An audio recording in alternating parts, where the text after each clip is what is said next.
Hello and welcome to City Beat. I'm your host Greg from the Lewiston City Library. Joining me today is School Resource Officer Rob Massey. How are you doing today? Fine, thank you.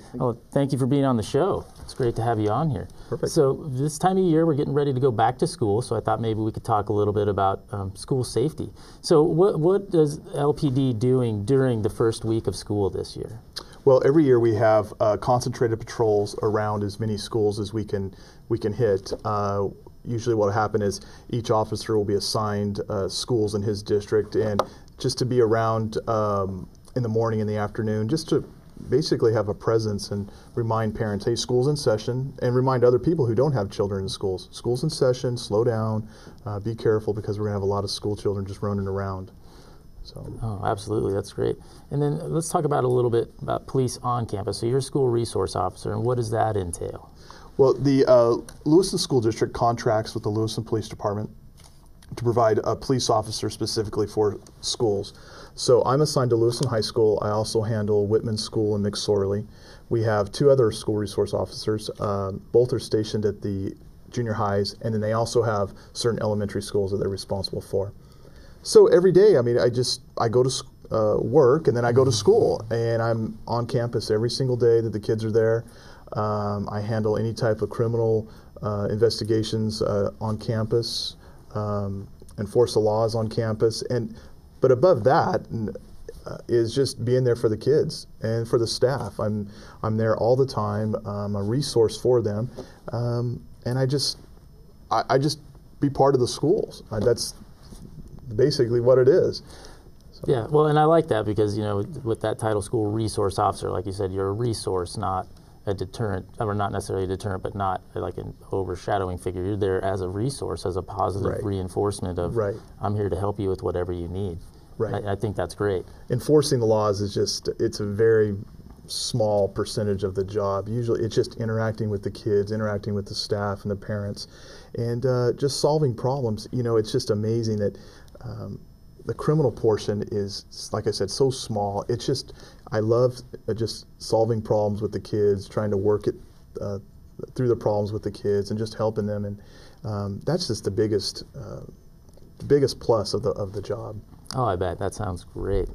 So getting kind of back to the back to school aspect, since we're right around the corner here, what can parents do to kind of help with safety around the schools? And the first thing that we see all the time, we get the most complaints about, is driving. And when we go out, we get complaints about people speeding, and we try to go out there and put as much emphasis as we can, as much as time allows. But inevitably, we'll find that the people speeding are the parents themselves. And so parents can take an approach to just to slow down when they know they're in the school zone, so just slow down a little bit. Hundreds of other parents are trying to get their kids to school on time, so just realize that you're not the only one. Where you park is a big issue. You know, just adhere to the no parking zones, the red zones. Don't park on the crosswalk, because it creates a hazard for our kids. What I see a lot too is parents will drop especially their young children off, and before the kids even get onto campus, parents are pulling away, and parents may not even know, you know, if their son or daughter gets onto campus. So, you know, if the worst were to happen, and we got to start looking for our students, there may be a 2-hour delay. So if parents could just assure that their children get onto campus, that's the biggest thing. And we would prefer actually walking their kids up. Hey, okay, I got you onto campus. You're here, great. Now I can go to work or wherever.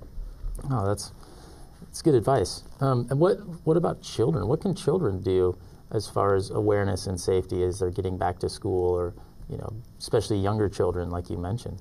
Well, the next couple days before school starts, parents and their children can walk the route they're going to go to school. Make sure the kids know exactly where they're going to go, what street to turn on, how long it should take them, what things to look for, some landmarks, just so the kids are very familiar with their route.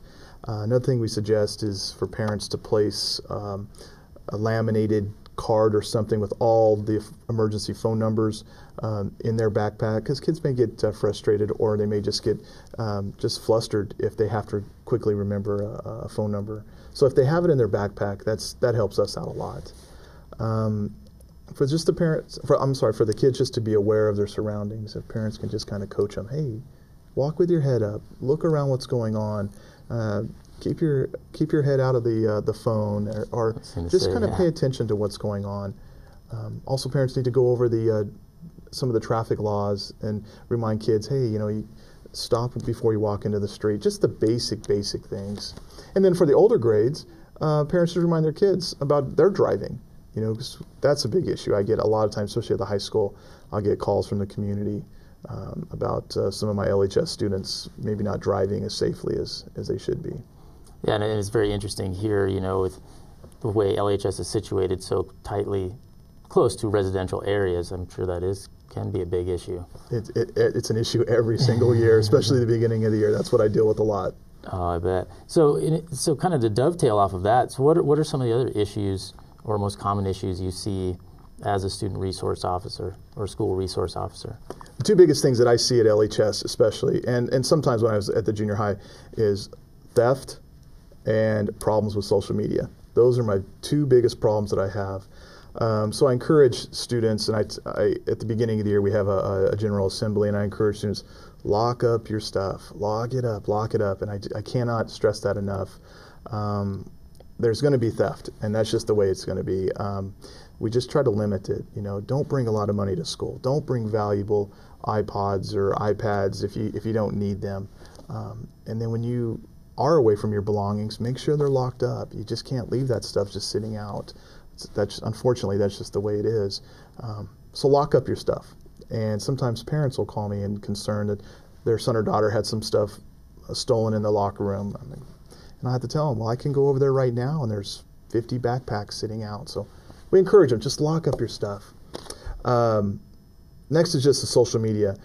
For parents just to know what their kids are putting on Facebook and the other social media sites. That the parents need to kind of check that every now and then, talk to their kids about what's appropriate and what's not appropriate, and emphasize that what they put out there, it's out there forever, and it could come back later and have negative consequences for them. So, I think that's great advice, and I think that's something that more and more kids today don't really need to think, or don't think, it doesn't cross their mind that this is permanent. This isn't going anywhere. I've been told by military recruiters, by college admission folks that they're going back and they're looking at social media sites, and it could have, like I said, could have a negative impact on your career or your future. Absolutely. So, well, and it can be such a positive aspect too. Mm-hmm. And it's all in how you use it, and if you think before you use it. There you go. Well, this is good. So we kind of touched on this a little bit, but what is a normal day? I'm sure no day is normal if you're working in 3 different schools and kind of around high school students every day. But a typical day in the life of a school resource officer. Well, I usually start about 7 a.m. and I'm right at the high school right off the bat. I have an office on campus, and once I get there, I just kind of mill about with the students, just make sure I'm walking around campus all the time, just making sure the kids get there safely, and once they are there safely, just make sure they're kind of just doing what they're supposed to do. It's just a way of just interacting with the kids. Throughout the day, just whatever comes up, I just handle. I try to get over to my 2 elementary schools as often as possible. Sometimes that just doesn't happen, but as often as I can, just to interact with the younger kids. I'm out at lunchtime with the kids, walking around, walking in the adjacent neighborhoods. Sometimes I'll drive down to where our LHS kids are going to lunch, and just kind of keep an eye on them. And then I take care of the stuff like I said, any criminal activity and stuff.